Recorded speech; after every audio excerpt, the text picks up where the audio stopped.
Hello everyone, ఈరోజు మనం అల్లం మామిడికాయ చట్నీ అనేది ఎలా చేసుకుందామో చూద్దామండి. దానికోసం మేము ముందుగా 1 కేజీ మామిడికాయ ముక్కలు అనేది తీసుకున్నాం. ఇది పెద్ద పచ్చడే, పిక్కతో పెడుతున్నారు. దీనికోసం ముందుగా 100 గ్రాముల కారం, 200 గ్రాముల ఉప్పు,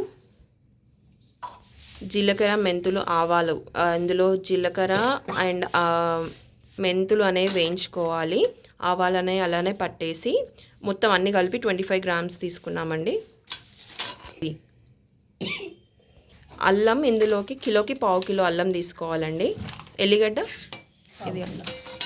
పావు కిలో. సో కిలోకి అల్లం 1/2 కిలో తీసుకోవాలి మమ్మీ, ఎల్లిగడ్డ 1/2 కిలో తీసుకోవాలి. సగం పేస్ట్ సగం ఓకే, పోపులు వేసుకోవాలి. ఓకే, అర్థమైందా అండి. ఇందులో 1/2 కిలో అల్లం, 1/2 కిలో వెల్లిగడ్డ తీసుకోవాలి. ఈ ఎల్లిగడ్డలో కొన్ని పోపుకి తీసుకొని కొంచెం పేస్ట్ అనేది ఇందులో వేసుకోవాలి. ఇప్పుడు వేస్తుంది.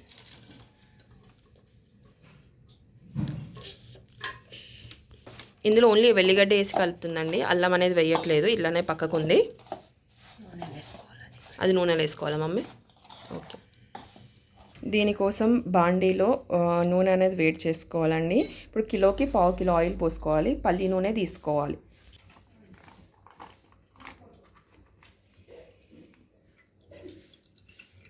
ఈ అల్లం పచ్చడిలో ఆయిల్ అనేది కొంచెం ఒక 50 గ్రామ్స్ అనేది ఎక్కువ వేసుకున్నారు. ఎందుకంటే అల్లం అనేది ఇందులో ఫ్రై చేస్తారు కాబట్టి కొంచెం ఎక్కువ పడుతుందంట. సో ఆయిల్ అనేది కొంచెం ఎక్కువ తీసుకోండి అల్లం పచ్చడికి అయితే. ఇందులో 5 గ్రామ్స్ జీలకర్ర,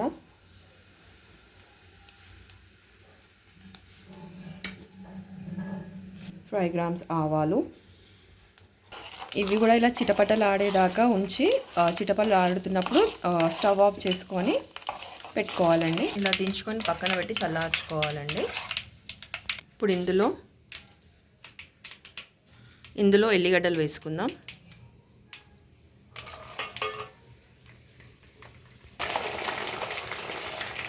చూడండి ఎలా చిట అంటున్నాయో.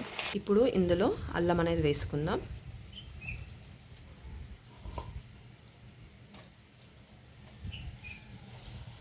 ఇలా కలుపుకోవాలండి.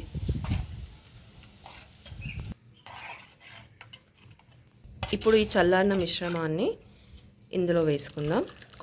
ఇలా కలుపుకోవాలి. ఇప్పుడు ఈ మామిడికాయ ముక్కలనే కలుపుకుందాం. ఇలా కలుపుకోవాలండి. ఇంతే అండి, అల్లం మామిడికాయ పచ్చడి అనేది రెడీ అయిపోయింది. మీరు ఒకవేళ ట్రై చేస్తే కమెంట్ చేయండి. మీకు నచ్చితే లైక్ అండ్ సబ్స్క్రైబ్ చేయండి నా ఛానల్కి for more videos. Thank you for watching.